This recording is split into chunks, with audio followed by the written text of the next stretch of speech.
नमस्कार।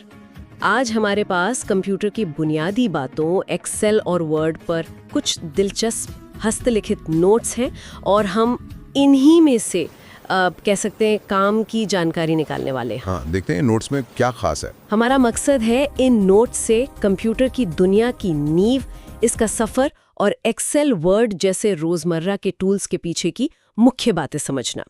ये चर्चा पूरी तरह से इन्हीं नोट्स पर आधारित होगी। ठीक है, तो ये एक तरह से इन नोट्स का विश्लेषण होगा। बिल्कुल। तो चलिए शुरू करते हैं ये जानकारी भरी बातचीत। सबसे पहले, कंप्यूटर आखिर है क्या? ये नोट्स बताते हैं कि कंप्यूटर शब्द कंप्यूट से आया है, यानी गणना करना।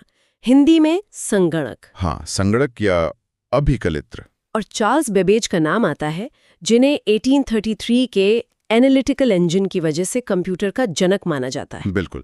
और परिभाषा के तौर पे देखें तो ये एक इलेक्ट्रॉनिक मशीन है। डेटा लेती है, उसे प्रोसेस करती है और नतीजा देती है। सीधा सा काम। इन नोट्स में एक दिलचस्प बात लिखी है, इलेक्ट्रिक और इलेक्ट्रॉनिक डिवाइस का फर्क। हाँ, ये समझना जरूरी है। इलेक्ट्रिक डिवाइस देखिए सीधे एसी करंट लेते हैं, जैसे अपना हीटर या बल्ब। पर इलेक्ट्रॉनिक डिवाइस वो एसी को डीसी में बदलते हैं, जैसे कंप्यूटर या आजकल के एसी, फ्रिज। ये छोटा सा फर्क इसके काम करने के तरीके के लिए काफी अहम है। अच्छा, नोट्स कंप्यूटर के कुछ खासियतों पर भी जोर देते हैं, जैसे इसकी गति कमाल है, 1 सेकंड में अरबों गणनाएं। जी हाँ, स्पीड तो जबरदस्त है। फिर है भंडारण क्षमता, मतलब स्टोरेज। कितना सारा डेटा रख सकते हैं हम इसमें। और सटीकता यानी एक्यूरेसी। हाँ, अगर हमने इनपुट सही दिया है तो कंप्यूटर गलती नहीं करता। सही कहा। नोट्स भी यही कहते हैं, गलती अक्सर हम यूजर्स की होती है। और हाँ, इसकी वर्सेटिलिटी मतलब बहुमुखी प्रतिभा, ये एक ही वक्त में कितने अलग अलग काम संभाल सकता है। गाने सुनना, रिपोर्ट बनाना, हिसाब किताब, सब एक साथ। बिल्कुल। और फिर है कर्मठता, मतलब बिना थके बिना रुके एक ही काम बार बार करते रहना। बाहरी माहौल का भी इस पर असर नहीं। लेकिन हाँ, कुछ सीमाएं भी हैं। नोट्स में लिखा है नो आईक्यू, मतलब इसमें खुद की सोचने की क्षमता नहीं होती, ये सिर्फ निर्देशों पर चलता है। ये इसकी सबसे बड़ी सीमा है शायद। ये बस वही करता है जो हम इसे करने को कहते हैं। और हाँ, बिजली पर निर्भरता तो है ही। बिना बिजली के ये वाकई बस एक डिब्बा है। और वायरस का खतरा भी रहता है। बिल्कुल, वायरस इसके काम को बिगाड़ सकता है, डेटा उड़ा सकता है। इसीलिए एंटीवायरस जरूरी हो जाता है। तो ये सीमाएं जानना भी जरूरी है, ताकि हम इसका सही इस्तेमाल कर सकें और दिक्कतों से बच सकें। चलिए अब थोड़ा इतिहास में चलते हैं। नोट्स हमें याद दिलाते हैं कि आज के कंप्यूटर भले ही हाल के दशकों की देन लगें, पर इनकी जड़ें बहुत पुरानी हैं। सबसे पहला जिक्र है एबेकस का। हाँ, चीन में बना वो मोतियों वाला फ्रेम, कह सकते हैं गणना का पहला सरल यंत्र था वो। उसके बाद फिर आई नेपियर्स बोन्स, स्लाइड रूल और पैस्कलाइन जैसी मैकेनिकल मशीनें। ये जोड़ने, घटाने, गुणा भाग में मदद करती थी। ब्लेज पास्कल की पास्कलाइन तो पहली मैकेनिकल एडिंग मशीन थी। सोचिए उस जमाने में कितनी बड़ी बात रही होगी। और फिर आते हैं चार्ल्स बैबेज, डिफरेंस इंजन और फिर एनालिटिकल इंजन। नोट्स बताते हैं कि एनालिटिकल इंजन में इनपुट, स्टोर, मिल यानी प्रोसेसिंग, कंट्रोल और आउटपुट यूनिट्स का कॉन्सेप्ट था। हाँ, और यही तो आज के कंप्यूटर का आधार है। इसीलिए उन्हें कंप्यूटर का जनक कहा जाता है। ये वाकई एक बहुत बड़ा कदम था, मैकेनिकल कैलकुलेशन से आगे बढ़कर एक प्रोग्रामेबल मशीन का विचार लाना। नोट्स में जैकार्ड लूम का जिक्र भी है। हाँ, वो भी अहम है। उसमें पंच कार्ड का इस्तेमाल होता था डिजाइन पैटर्न के लिए।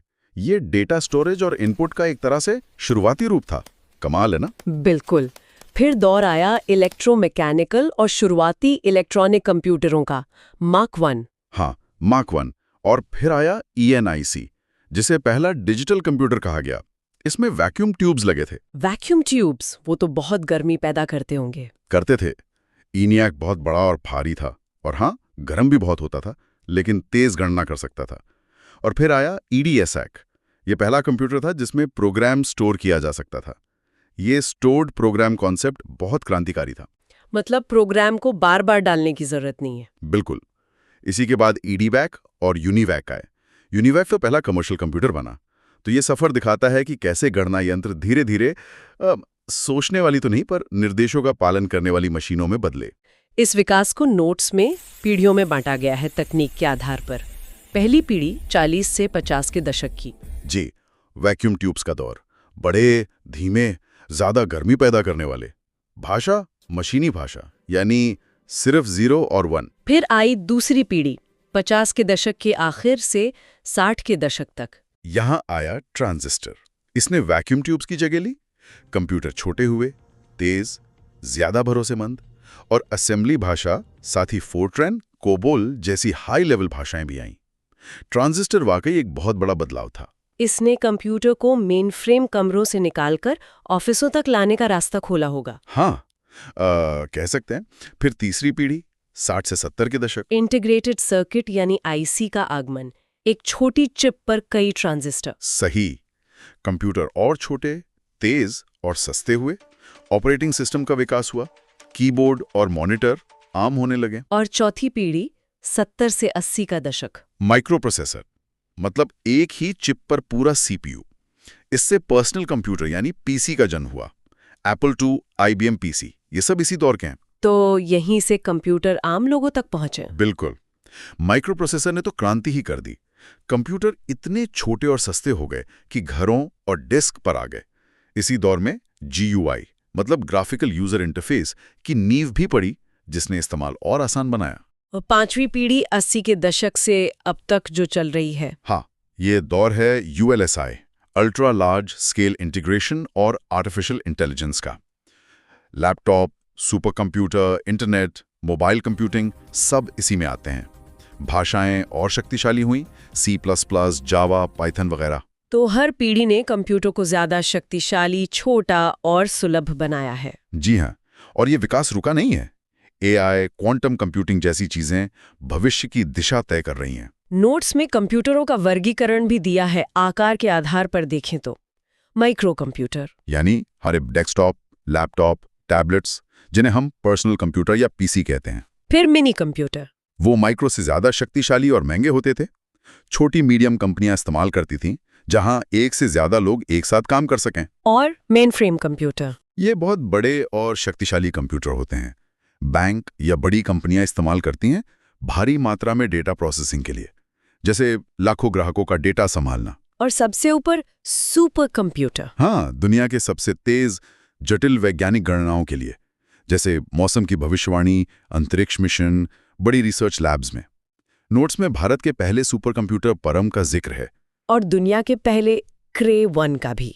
ये वर्गीकरण दिखाता है कि हर जरूरत के लिए अलग तरह का कंप्यूटर है। बिल्कुल। एक तरफ व्यक्तिगत काम के लिए लैपटॉप है, तो दूसरी तरफ ब्रह्मांड के रहस्यों को सुलझाने के लिए सुपर कंप्यूटर। अनुप्रयोग के आधार पर भी वर्गीकरण है। एनालॉग, जो भौतिक मात्राएं मापते हैं, जैसे स्पीडोमीटर। डिजिटल, जो अंकों पर काम करते हैं, यानी हमारे ज्यादातर कंप्यूटर। ये बाइनरी 0 और 1 पर चलते हैं।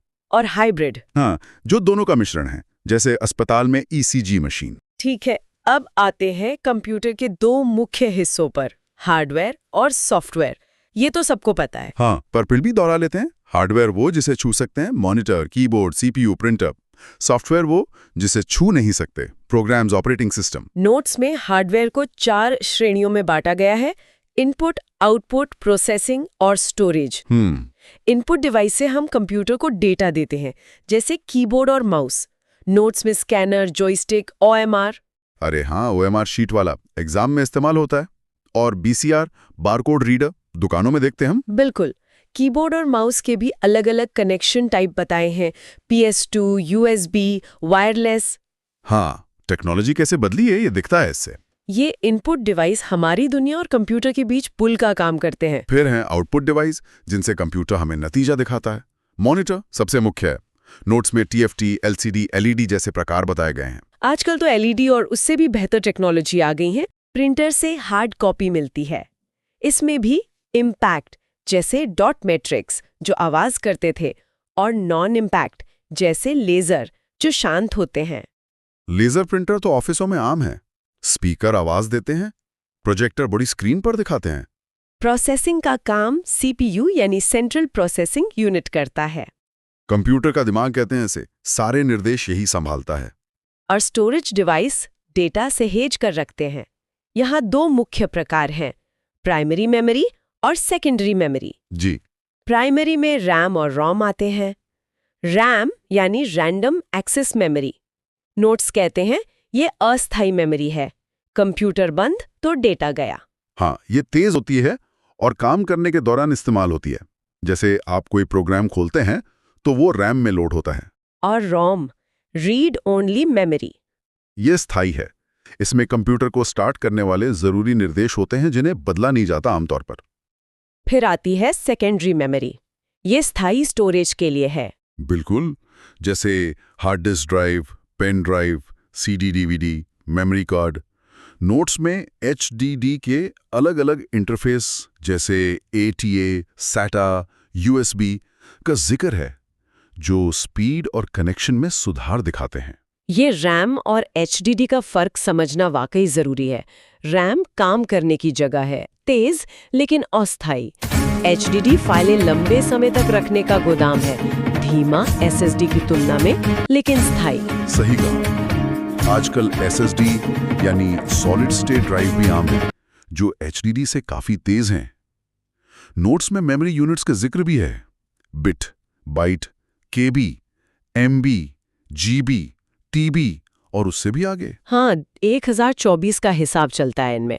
1 केबी में 1024 बाइट्स, 1 एमबी में 1024 केबी। ये दिखाता है कि डेटा स्टोरेज कितना बढ़ गया है। पहले एमबी में बात होती थी, आज टीबी आम है। अब सॉफ्टवेयर की बात करते हैं। नोट्स में 2 मुख्य प्रकार बताए हैं, सिस्टम सॉफ्टवेयर और application software. System software computer को चलाने के लिए जरूरी है। सबसे अहम है ऑपरेटिंग सिस्टम यानी ओएस। हाँ, ओएस ही हार्डवेयर और यूजर के बीच तालमेल बिठाता है। Windows, Mac OS, Linux, Android, ये सब ओएस हैं। नोट्स में विंडोज के कई संस्करणों का जिक्र है, विन 95 से विन 10 तक। और एप्लीकेशन सॉफ्टवेयर, ये वो प्रोग्राम है जो हम किसी खास काम के लिए इस्तेमाल करते हैं, जैसे MS office, word, Excel, Photoshop, games, web browser. Notes में कुछ उदाहरण थोड़े मिले जुले हैं, जैसे वर्डपैड, नोटपैड को सिस्टम सॉफ्टवेयर में लिखा है, पर आमतौर पर इन्हें एप्लीकेशन या यूटिलिटी माना जाता है। तो ओएस नींव है और एप्लीकेशंस उसके ऊपर चलते हैं। बिल्कुल, बिना ओएस के कंप्यूटर सिर्फ हार्डवेयर का ढेर है और बिना एप्लीकेशंस के ओएस का ज्यादा उपयोग नहीं। नोट्स में कुछ और छोटी मगर काम की चीजें हैं। आइकॉन, स्क्रीन पर दिखने वाले चित्र, प्रोग्राम या फाइल खोलने के लिए। रिसाइकिल बिन, डिलीट की गई फाइलें रखने की जगह। हाँ, शिफ्ट प्लस डिलीट से परमानेंट डिलीट होता है, वो बिन में नहीं जाता। फाइल और फोल्डर, फाइल मतलब डेटा का कलेक्शन और फोल्डर फाइलों को व्यवस्थित रखने का तरीका। ये सब GUI यानी ग्राफिकल यूजर इंटरफेस के हिस्से हैं, जिसने कंप्यूटर इस्तेमाल करना बहुत आसान बना दिया। ऑपरेटिंग सिस्टम पर थोड़ी और बात करते हैं। नोट्स बताते हैं कि यूजर 2 तरह के हो सकते हैं, एडमिनिस्ट्रेटर और स्टैंडर्ड यूजर। हाँ, एडमिनिस्ट्रेटर के पास पूरा कंट्रोल होता है, वो सॉफ्टवेयर इंस्टॉल कर सकता है, सेटिंग्स बदल सकता है। स्टैंडर्ड यूजर के अधिकार सीमित होते हैं। ये सुरक्षा के लिहाज से अहम है। और इंटरफेस के 2 मोड का जिक्र है, GUI ग्राफिकल, माउस आधारित जैसे विंडोज या मैक, और CUI, कैरेक्टर या कमांड आधारित, जिसमें कीबोर्ड से कमांड देने पड़ते हैं, जैसे MS-DOS या लिनक्स का टर्मिनल। हाँ, वो काली स्क्रीन वाला। जी हाँ, बिल्कुल वही। GUI ने कंप्यूटर को आम लोगों के लिए खोला, लेकिन CUI आज भी सर्वर मैनेजमेंट, प्रोग्रामिंग, ऑटोमेशन में बहुत इस्तेमाल होता है, क्योंकि ये ज़्यादा तेज और स्क्रिप्टिंग के लिए बेहतर हो सकता है। MS-DOS की बात करें तो नोट्स में इसके कुछ कमांड्स का जिक्र है, जैसे dir, फाइल लिस्ट देखने के लिए, CD, डायरेक्टरी यानी फोल्डर बदलने के लिए, कॉपी, del, फाइल कॉपी करने और डिलीट करने के लिए, CLS, स्क्रीन साफ करने के लिए। नोट्स में फाइल बनाने, कॉपीकॉन, और डायरेक्टरी बनाने MD जैसे कमांड भी हैं। इन कमांड्स को आज शायद सीधे इस्तेमाल न करना पड़े। हाँ, पर इनके पीछे का लॉजिक समझना, फाइल मैनेजमेंट, नेविगेशन आज भी काम आता है, खासकर जब कभी कमांड प्रॉम्प्ट या टर्मिनल इस्तेमाल करना पड़े। नोट्स में बूटिंग का जिक्र भी है, कोल्ड बूटिंग, नॉर्मल स्टार्ट और वार्म बूटिंग, रीस्टार्ट। चलिए अब एप्लीकेशन सॉफ्टवेयर की दुनिया में चलते हैं। शुरुआत MS एक्सेल से। नोट्स कहते हैं कि ये सैलरी, अटेंडेंस वगैरह मैनेज करने यानी फाइनेंशियल डेटा चार्ट बनाने के काम आता है। एक्सेल इससे कहीं ज्यादा है। ये डेटा एनालिसिस और विजुअलाइजेशन का एक बेहद शक्तिशाली टूल है। हाँ, शुरुआत स्प्रेडशीट यानी रो और कॉलम वाली शीट से होती है, जहां हर खाना एक सेल कहलाता है। नोट्स में एक्सेल के कुछ जरूरी फंक्शंस दिए हैं, जैसे सम जोड़ने के लिए, काउंट गिनने के लिए। ये तो बेसिक हैं, बट बहुत काम के हैं। और IF फंक्शन का जिक्र है, जो लॉजिक पर आधारित है। अगर ऐसा हो तो ये करो, वरना वो करो, जैसे पास फेल निकालना। IF फंक्शन बहुत काम का है। ये फैसलों को ऑटोमेट करने में मदद करता है। इसी तरह समिफ और काउंटिफ हैं। वो क्या करते हैं? वो किसी शर्त के आधार पर जोड़ते या गिनते हैं। मान लीजिए आपको सिर्फ मैनेजर की सैलरी जोड़नी है या सिर्फ यूपी के कर्मचारियों को गिनना है। ये डेटा से खास जानकारी निकालने में मदद करते हैं। समिफ और काउंटिव्स मल्टीपल शर्तों के लिए होते हैं। अच्छा, नोट्स में टेक्स्ट को बदलने वाले function upper, lower, proper, date time function now, today और गणित के फंक्शन SQRT वर्गमूल के लिए, पावर घात के लिए, ABS एब्सोल्यूट वैल्यू के लिए का भी जिक्र है। हाँ, और भी बहुत हैं, VLOOKUP, HLOOKUP, pivot tables. Excel की ताकत इन फंक्शंस को मिलाकर इस्तेमाल करने में है। आप डेटा को साफ कर सकते हैं, उसे एनालाइज कर सकते हैं, चार्ट बना सकते हैं, रिपोर्ट तैयार कर सकते हैं। ये सिर्फ कैलकुलेटर नहीं, एक पूरा डेटा मैनेजमेंट सिस्टम है। बिल्कुल। नोट्स में मार्कशीट बनाने का उदाहरण भी दिया है, जिसमें टोटल, परसेंटेज, ग्रेड निकालने के लिए इन्हीं फंक्शंस का इस्तेमाल होता है। ये दिखाता है कि ये कितना प्रैक्टिकल है। अब आते हैं MS वर्ड पर। नोट्स से डॉक्यूमेंट बनाने, डिजाइन करने का टूल बताते हैं। इसे खोलने के कई तरीके बताए गए हैं। स्टार्ट मेन्यू से, रन कमांड, विनवर्ड से। हाँ, विनवर्ड टाइप करके खुल जाता है। वर्ड आज दुनिया भर में रिपोर्ट, लेटर, रेज्यूमेज बनाने का स्टैंडर्ड बन गया है। इसकी खूबी है टेक्स्ट को फॉर्मेट करने और दस्तावेज को प्रोफेशनल लुक देने की क्षमता। इंटरफेस को टैब्स में बांटकर समझाते हैं। होम टैब में फॉर्मेटिंग के मुख्य टूल है bold Ctrl+B, italic Ctrl+I, underline Ctrl+U, font size, colour. Alignment भी यही है। Left Ctrl+L, right Ctrl+R, centre Ctrl+E, justify Ctrl+J, bullets, numbering. Justify alignment अखबारों जैसा लुक देता है ना। हाँ, दोनों तरफ से बराबर। Find and replace Ctrl+F, Ctrl+H भी होम टैब में ही है। इंसर्ट टैब से हम पेज में चीजें जोड़ सकते हैं। Table, picture, shapes, charts. Header page के ऊपर की जगह, फुटर नीचे की जगह, पेज नंबर। हाइपरलिंक Ctrl+K भी यहीं से लगता है, जिससे आप किसी दूसरी फाइल या वेबसाइट को जोड़ सकते हैं। ये सब वर्ड को सिर्फ टेक्स्ट एडिटर से ज्यादा बनाते हैं। बिल्कुल, आप इसमें रिच मल्टीमीडिया डॉक्यूमेंट तैयार कर सकते हैं। पेज लेआउट टैब पेज की सेटिंग के लिए है। Margin, orientation, portrait, landscape, page size, column. Watermark भी यहीं से लगता है। पेज के पीछे धुंधला टेक्स्ट या इमेज जैसे कॉन्फिडेंशियल, पेज बॉर्डर भी यहीं से सेट होता है। रेफरेंस टैब रिसर्च पेपर्स या लंबी रिपोर्ट्स के लिए उपयोगी है। टेबल ऑफ कंटेंट्स, फुटनोट्स बनाने के लिए। हाँ, ये बड़े दस्तावेजों को व्यवस्थित रखने में मदद करता है। मेलिंग टैब में मेल मर्ज फीचर है। नोट्स में इसकी प्रक्रिया भी दी है। एक ही लेटर कई लोगों को उनके नाम और पते के साथ भेजने के लिए। मेल मर्ज एक बहुत बड़ा टाइम सेवर है। सोचिए अगर आपको सैकड़ों लोगों को पर्सनलाइज्ड लेटर भेजने हो तो ये कितना काम आता है। रिव्यू टैब में स्पेलिंग और ग्रामर चेक है, F7 दबाकर। हाँ, F7 शॉर्टकट है। कमेंट जोड़ने का ऑप्शन भी यही है। और ट्रैक चेंजेस जब कई लोग मिलकर एक डॉक्यूमेंट पर काम करते हैं तो ये दिखाता है कि किसने क्या बदलाव किए। ये तो कोलैबोरेशन के लिए बढ़िया है। बहुत बढ़िया। और डॉक्यूमेंट को प्रोटेक्ट करने यानी पासवर्ड लगाने का फीचर भी रिव्यू टैब में है। व्यू टैब पेज को अलग-अलग तरह से देखने के लिए है। Print layout, full screen, ruler, grid दिखाने या छुपाने के लिए, जूम करने के लिए। नोट्स में मैक्रोज, Alt+F8 का भी जिक्र है। ये कामों को रिकॉर्ड करके ऑटोमेट करने का तरीका है अगर आप कोई काम बार बार करते हैं। तो वर्ड सिर्फ लिखने के लिए नहीं, बल्कि दस्तावेजों को पूरी तरह से मैनेज और प्रेजेंट करने का एक मुकम्मल पैकेज है। सही कहा। फॉर्मेटिंग से लेकर सुरक्षा और ऑटोमेशन तक इसमें बहुत कुछ है। तो ये थी कंप्यूटर की बुनियादी बातों, इसके सफर और एक्सेल, वर्ड जैसे जरूरी सॉफ्टवेयर पर आधारित इन हस्तलिखित नोट्स की हमारी पड़ताल। इसमें से मुख्य बातें निकालकर हमने कंप्यूटर की दुनिया की एक कह सकते हैं झलक देखी। हाँ, और ये समझना जरूरी है कि ये सब चीजें हार्डवेयर, सॉफ्टवेयर, OS, एप्लीकेशंस ये सब मिलकर काम करती हैं। तभी हम वो सब कर पाते हैं जो आज कंप्यूटर पर संभव है।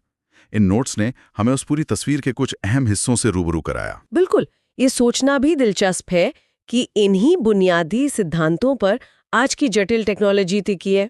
और भविष्य में और क्या क्या संभव हो पाएगा। शायद अगली बार जब कोई एक्सेल में कोई जटिल फॉर्मूला लगाए या वर्ड में कोई रिपोर्ट फाइनल करे तो उसे इसके पीछे के टेक्नोलॉजी और सालों के विकास की कहानी याद आए। इसी विचार के साथ आज की चर्चा यहीं समाप्त करते हैं। जी,